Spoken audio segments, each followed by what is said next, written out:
సరైన సదుపాయాలు కల్పించకుండా కార్పొరేట్ స్థాయి విద్యను ఎలా అందిస్తారని ప్రశ్నించారు సిపిఎం రాష్ట్ర కార్యదర్శి జాన్ వెస్లీ.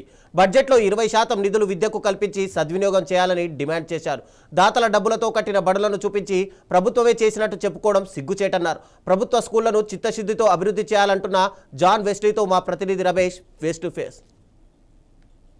ప్రభుత్వ పాఠశాలల్లో ఉన్నటువంటి ఫెసిలిటీస్, అక్కడ ఉన్నటువంటి సమస్యలపై పర్యవేక్షించేందుకు, పరిశీలించేందుకు కూడా ముషీరాబాద్ ప్రభుత్వ ఉన్నత పాఠశాలకు సిపిఎం రాష్ట్ర కార్యదర్శి జాన్ వెస్లీ గారు వచ్చారు. ఆయన అడిగి తెలుసుకుందాం. ఇక్కడ మీరు పాఠశాలలో తిరిగి చూసారండి, ఇప్పటి వరకు ఎట్లాంటి సమస్యలు చూసారు?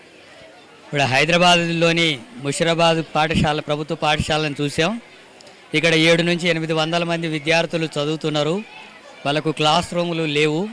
కొత్తగా బిల్డింగ్ నిర్మాణం చేస్తామని చెప్పి ఒక 2.5 సంవత్సరాల కిందట 4 కోట్లు మంజూరు చేస్తామని చెప్పి బిల్డింగ్ మధ్యలో ఆగింది. వాటికి నిధులు ఇవ్వలేదు. గత ప్రభుత్వం లేదు, ఇప్పుడు ప్రభుత్వం కూడా ఇవ్వలేదు. టాయిలెట్స్ లేవు, టాయిలెట్స్లో వాటర్ రాదు. అట్లాగే డ్రైనేజ్ కనెక్షన్ లేదు.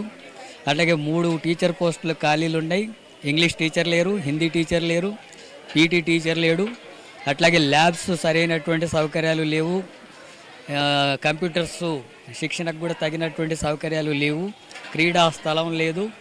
అట్లాగే ఇప్పటి వరకు ఇంకా వాళ్ళకు నోట్బుక్స్ ఇవ్వలేదు, బట్టలు కూడా రాలేదు. ప్రభుత్వం మొదటి రోజే ఇస్తామని చెప్పింది, అవన్నీ కూడా ఏమీ కాలేదు. ఎక్కువ మంది పేద కుటుంబాలకు సంబంధించిన పిల్లలే ఇక్కడ చదువుతున్నారు. ఇలాంటి ప్రాంతాల్లో పిల్లల సంఖ్య పెరగడం వల్ల ఉదయం ప్రైమరీ స్కూలు, మధ్యాహ్నం నుంచి హై స్కూల్ అనే పద్ధతిని అనుసరిస్తున్నారు. దానివల్ల విద్యార్థులు ఇబ్బంది పడుతున్నారు.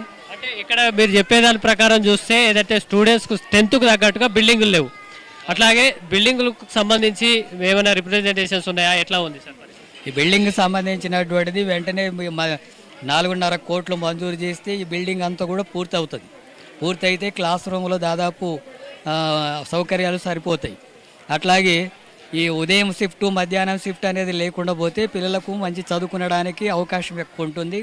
అట్లాగే ఇప్పుడు మధ్యాహ్నం షిఫ్ట్ అని పెట్టడం వల్ల ఉదయం పెట్టే టిఫిన్ కోల్పోతున్నారు. అట్లాగే సరైనటువంటి భోజన సౌకర్యం కూడా ఇక్కడ ఏమీ లేదు. ఒక పప్పు, అన్నమే ఇస్తున్నారు, అంతకంటే వేరే ఏమీ ఇవ్వడం లేదు. అది కూడా పిల్లల యొక్క పౌష్టికారం అందదు. దానివల్ల ఇంకా ఎక్కువ బలహీనపడే అవకాశం ఉంటుంది. ఇంటి దగ్గరే తినరు, ఇక్కడనే పౌష్టికారం ఉండదు. దానివల్ల నష్టం జరిగే అవకాశం ఉంది.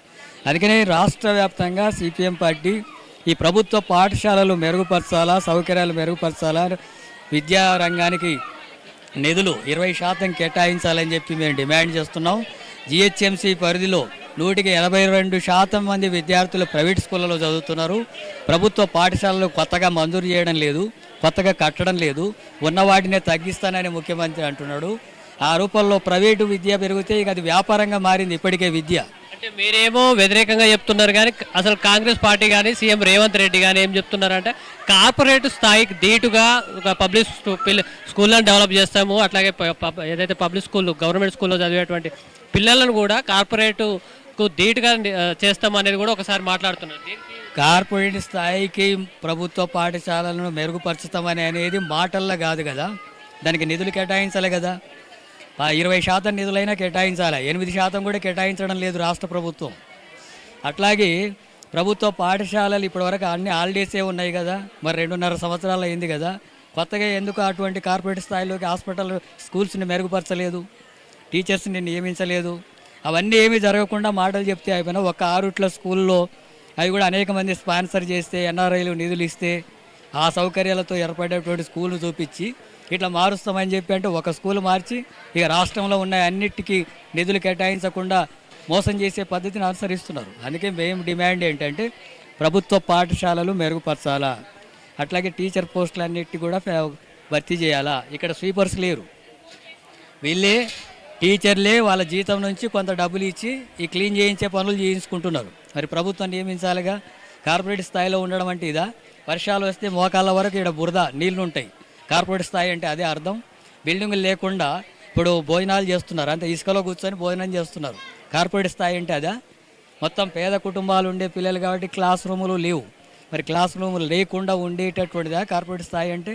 ఇవన్నీ మెరుగుపరచకుండా కేవలం మాట్లాడితే కుదరదు. అందుకనే పూర్తిగా విద్య అనేది ప్రభుత్వ రంగంలో ఉండాలా, ప్రైవేటీకరణ అరికట్టాలి, ప్రైవేట్ ఫీజులను నియంత్రించేటటువంటి చట్టం తీసుకురావాలా.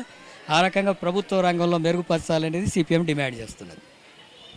ప్రభుత్వం ఏదైతే ప్రకటనలు చెప్పడం మాటలు చెప్పడం కాదు, ఏదైతే కార్పొరేట్ స్థాయి ధీటుగా అని చెప్తున్నారో ఆ మేరకు ముఖ్యంగా అందులో ఉన్నటువంటి ప్రభుత్వ స్కూళ్ళకు సంబంధించినటువంటి ఫెసిలిటీస్ చూస్తే కూడా కార్పొరేట్ స్థాయి అనేది కనిపించాలనేది సిపిఎం రాష్ట్ర కార్యదర్శి జాన్ వెస్లీ అయితే చెప్తున్నారు. ముఖ్యంగా బడ్జెట్లో 20% బడ్జెట్లో అయితే విద్యకు కేటాయించినప్పుడు మాత్రమే ఈ సమస్య పరిష్కారం అవుతుందని, అట్లాగే ప్రభుత్వ పాఠశాలలో మెరుగైన వసతులు ఏదైతే స్టూడెంట్స్ సంఖ్యకు తగ్గట్టు క్లాస్ రూమ్లతో పాటు మంచి భోజనం, పౌష్టికాహారం, అట్లాగే ఆట స్థలం వంటి టాయిలెట్స్ వంటి మినిమం నెసెసరీ వాటిని కూడా కల్పించినప్పుడే విద్యార్థులు చక్కగా చదువుకోగలుగుతారని కూడా ఆయన స్పష్టం చేస్తున్నారు.